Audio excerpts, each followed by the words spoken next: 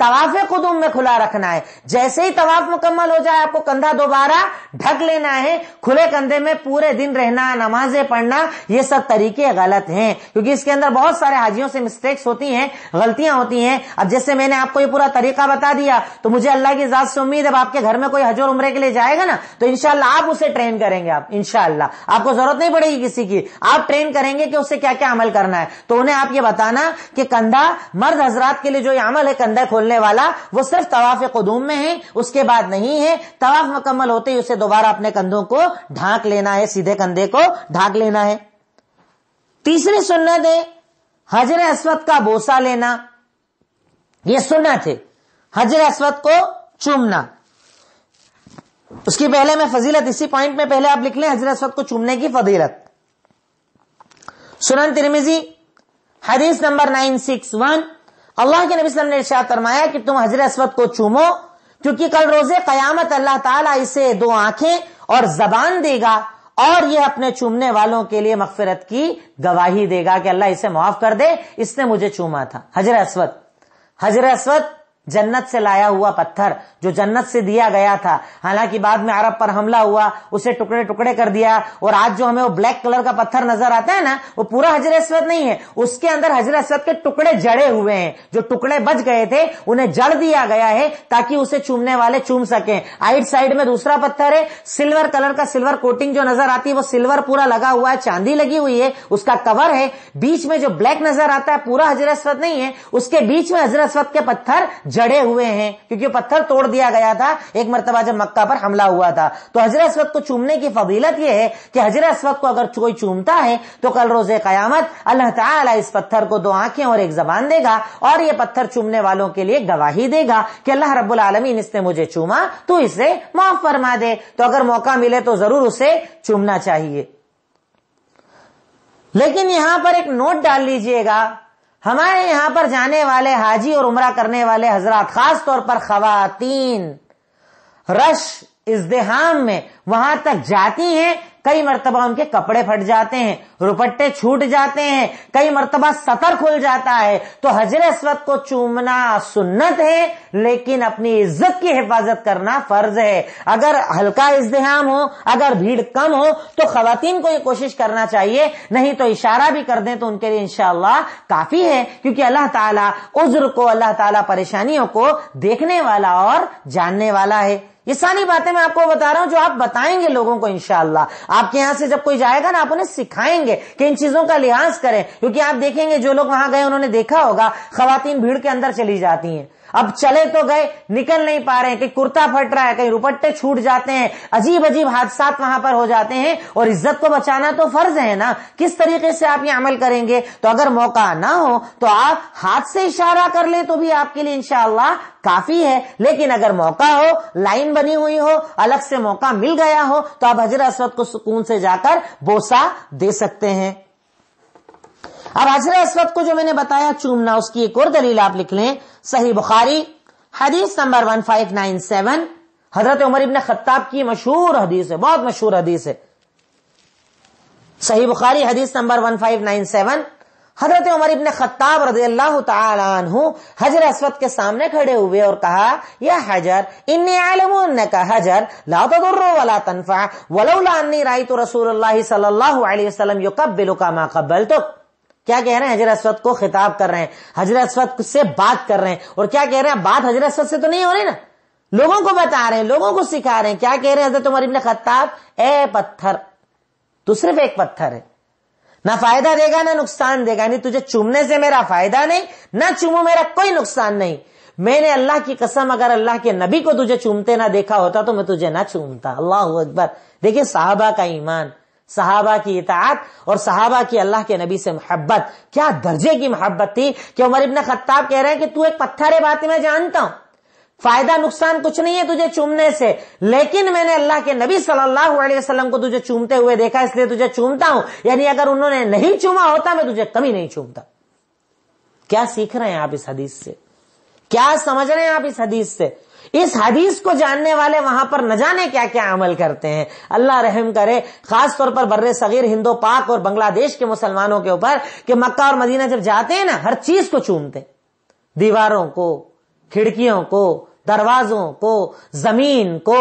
ارے وہ زمین اس کے اوپر دھول بدل چکی ہے، کارپیٹ بعد میں لگایا گیا ہے، کھڑکیاں بعد میں بنائی گئی ہیں، ریگولر اس کا رینوویشن چلتا ہے، ہر چیز نہیں بنائی گئی ہے. ہمارے یہاں پر ہر چیز کو چومنا تبرک مانا جاتا ہے، اسے تبرک مان لیتے ہیں. لیکن یاد رکھیں حضرت عمر ابن خطاب کہہ رہے ہیں کہ میرے نبی کا چومنا ہی تبرک ہے، ورنہ کوئی اور چومنا تبرک نہیں ہوگا. اللہ کے نبی نے جس چیز کا بوسہ لیا اس کا بوسہ لیجئے، حجر اسود کا حکم دیا لیجئے، پر اس کے علاوہ چیزوں کو چومنے سے کوئی تبرک ملنے والا نہیں ہے، بلکہ یہ بدعت ہے، یہ گمراہی ہے، یہ دین سے خارج کرنے والی چیز ہے. اس سے ایک مسلمان کو بچنا چاہیے. آپ اگر انشاءاللہ جب اللہ آپ کو توفیق دے گا نا، آپ مدینہ جائیے گا. اور میں نے ایک اپنی ویڈیو کے اندر اپنے چینل پر بھی ویڈیو بھی ڈالی تھی جس میں نے ذکر کیا تھا غزوہ احد جس مقام پر ہوا تھا، وہاں پر ایک ٹیلا تھا جس پر اللہ کے نبی صلی اللہ علیہ وسلم نے 50 لوگوں کو رکھا تھا کہ تم یہاں پر تیر انداز ہو، ہماری حفاظت کرنا. ہمارے ہندوستانی جانتے ہیں کیا کرتے ہیں؟ وہاں سے مٹی بھر لاتے، ریت بھر لاتے ہیں، دھول بھر لاتے ہیں. حالت یہ ہوئی ہے کہ وہ ٹیلا بالکل ایک جو چھوٹا پہاڑی کی جیسے تھا وہ ایک چھوٹا سا ٹیلا بن گیا ہے. لوگ اس کو بھی تبرک کے طور پر بھر کے لے آتے ہیں. یاد رکھیں تبرک عمل کے اندر ہے. ہاں اللہ کے نبی صلی اللہ علیہ وسلم نے کوئی چیز آپ کے ہاتھ میں دی ہو، آپ کی چیزوں سے تبرک حاصل کرنا وہ ایک الگ چیز ہے. لیکن یہاں پر تو آپ کو پتا نہیں ہے نا، اللہ کے نبی نے نہیں کہا نا کہ مٹی سے پتھروں سے تبرک لیا جائے. یہ ایک اسلامی طریقہ نہیں ہے. ہمیں اس سے اپنے آپ کو بھی بچانا چاہیے اور اپنے گھر والوں کو بھی بچانا چاہیے. طواف کی اگلی سنت نمبر 4، طواف کے درمیان بات چیت نہ کرنا. ذکر کریں، اذکار کریں، دعا پڑھیں، بات چیت نہ کرنا. بات چیت کرنے سے بچنا چاہیے طواف کی حالت میں، طواف کی صورت میں. نمبر 5، دعا اور ذکر کرنا، اور خاص طور پر وہ دعا ربنا آتینا فی الدنیا حسنۃ وفی الآخرۃ حسنۃ وقنا عذاب النار. یہ مین دعا ہے جو طواف میں ہمیں بار بار پڑھنا چاہیے. طواف میں دعا یہ والی پڑھنا چاہیے. یہاں پر ایک پوائنٹ آپ لکھ لیں، دیکھیے جو بھی چیزیں مجھے ایسی یاد آتی جا رہی ہیں جو میں اپنی آنکھوں سے وہاں پر دیکھتا تھا، وہ میں آپ کو بتاتا جا رہا ہوں. طواف کے ہر چکر کی کوئی الگ سے دعا شریعت میں ثابت نہیں ہے. یہ بھی آپ کو بہت ملے گی. ہندوستان سے جب جاتے نا الگ سے کتاب چھاپ کر دی جاتی ہے، چکر نمبر 1 کی دعا، چکر نمبر 2 کی دعا، چکر نمبر 3 کی دعا. ہمارے یہاں دین میں صرف بدعتوں کو ہی زیادہ اہمیت دی جاتی ہے. تو طواف کے ہر چکر کی الگ سے کوئی دعا شریعت میں ثابت نہیں ہے. نمبر 6، رکن یمانی کو چھونا. حجر اسود جو ہے جیسے کعبہ کے 4 کارنر ہیں، کارنر کو رکن کہا جاتا ہے. ایک حجر اسود ہے، اس سے جب ہم آگے بڑھتے ہیں نا تو تیسرے نمبر پر آتا ہے رکن یمانی. رکن یمانی، تو رکن یمانی کا صرف استلام کرنا ہے، اسے چھونا ہے. آپ وہاں پر دیکھیں گے کئی حاجی لوگ اسے بھی چومنا شروع کر دیتے ہیں. حجر اسود کو بھی چومتے ہیں اور رکن یمانی کو بھی چومتے ہیں. حجر اسود ایک کارنر، حجر اسود کے بعد کا جو تیسرا کارنر آتا ہے وہ رکن یمانی ہے. اسے صرف چھونا ہے، چومنا نہیں ہے. چومنا نہیں ہے، صرف چھونے کا حکم ہے. اس کی دلیل جو ہے سنن نسائی حدیث نمبر 2919 میں موجود ہے کہ اللہ کے نبی صلی اللہ علیہ وسلم رکن یمانی کا استلام کیا کرتے تھے. سنن نسائی حدیث نمبر 2919 رکن یمانی. میں نے آپ کو بتایا نا حرم جیسے کعبہ جو ہے اس کے چار کارنر ہیں، ایک پر حجر اسود، ایک پر رکن عراقی اور ایک پر رکن یمانی جسے ہم رکن یمانی کہتے ہیں. اس کا استلام اللہ کے نبی صلی اللہ علیہ وسلم کیا کرتے تھے، اسے سے چھوتے تھے. تو چھونے کا حکم ہے، اگر موقع ملے تو اسے چھو لینا چاہیے اور اگر نہ موقع ملے تو آگے بڑھ جانا چاہیے، لیکن اسے چھونے کا حکم شریعت میں موجود نہیں ہے. اس کے بعد جب 7 چکر کا طواف مکمل ہو جائے تو 2 رکعت نماز مقام ابراہیم کے پیچھے جا کر پڑھنا. مقام ابراہیم کے آس پاس جہاں موقع مل جائے وہاں پر 2 رکعت نماز پڑھنا، یہ بھی سنت ہے. نمبر 7، 2 رکعت جس کو رکعت الطواف کہا جاتا ہے، طواف کی 2 رکعت کہا جاتا ہے. یہ ضروری ہے، جب بھی آپ طواف کریں گے آپ کو 2 رکعت پڑھنا پڑے گی. ایسا نہیں، کئی لوگ ہمارے یہاں کیا کرتے ہیں، اس میں بھی کنفیوز ہوتے ہیں. ایک طواف کیا، بھیڑ رہتی ہے تو اندر گئے تو سوچتے ہیں 8-10 طواف ایک ساتھ کر لو بعد میں نماز پڑھ لیں گے. تو ایسا نہیں ہوتا ہے. طواف تبھی مکمل ہوتا ہے جب 2 رکعت نماز پڑھی جائے. 7 چکر 2 رکعت نماز، 7 چکر 2 رکعت نماز، تب ایک طواف مکمل ہوتا ہے. تو طواف کے فوراً بعد 2 رکعت نماز مقام ابراہیم کے آس پاس جہاں جگہ مل جائے وہاں پر 2 رکعت نماز ادا کرنا، یہ بھی طواف کی سنت ہے. دلیل سورہ بقرہ آیت نمبر 125، سورہ بقرہ آیت نمبر 125 اور صحیح مسلم حدیث نمبر 1218. صحیح مسلم حدیث نمبر 1218 جس میں ذکر ہے کہ مقام ابراہیم کو مصلی بناؤ. قرآن میں تو اللہ کہتا ہے واتخذوا من مقام ابراہیم مصلی، مقام ابراہیم کو مصلی بناؤ.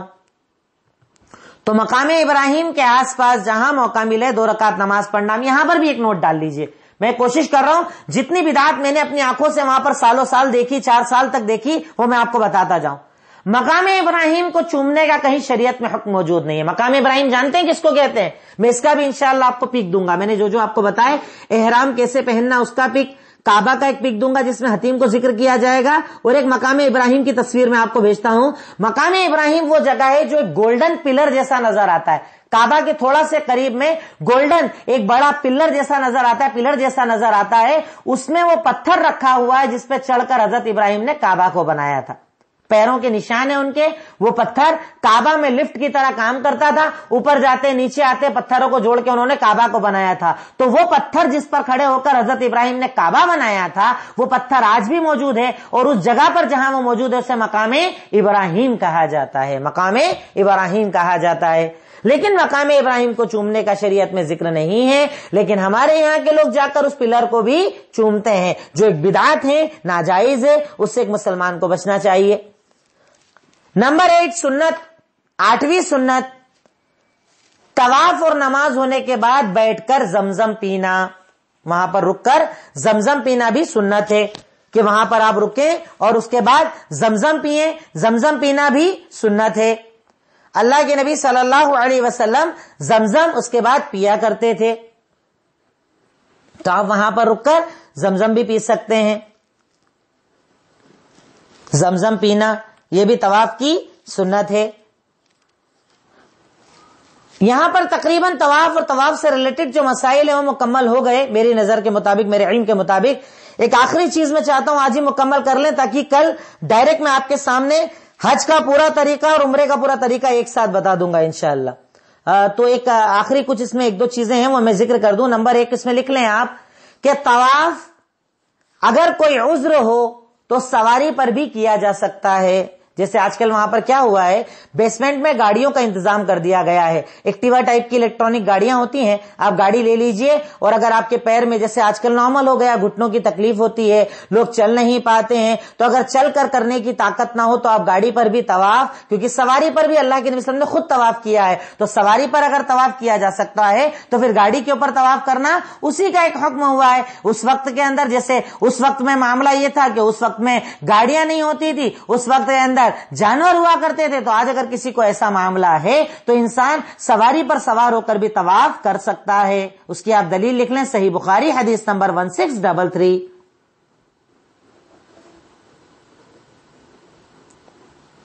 صحیح بخاری 1633 جس میں ذکر ہے کہ اللہ کے نبی نے ایک ساتھی کو کہا تھا کہ آپ سوار ہو کر طواف کر لیجئے، کیونکہ وہ پریشان تھے، ان کو بیماری تھی، پیر میں تکلیف تھی، تو اگر تکلیف کا کوئی معاملہ ہو تو طواف سواری پر بھی کیا جا سکتا ہے، اس میں کوئی حرج والی بات نہیں ہے. ایک اور چیز لکھ لیں کہ طواف کے میں یہ بھی کوشش کی جائے کہ جتنا ممکن ہو مردوں سے دوری اختیار رکھیں. عورتیں جو ہے مردوں سے تھوڑی دوری اختیار کر کے چلیں. بالکل زیادہ بھیڑ میں اندر جانا، بھیڑ کے اندر گھسنا، مردوں سے بالکل اختلاط جہاں پر ہو جائے اس سے جتنا بچ سکے اتنا ایک عورت کو، ایک خاتون کو بچنا چاہیے، اپنے آپ کو بچانا چاہیے. جتنا ممکن ہو پائے طواف میں اتنا بچانے کی کوشش کرنا چاہیے.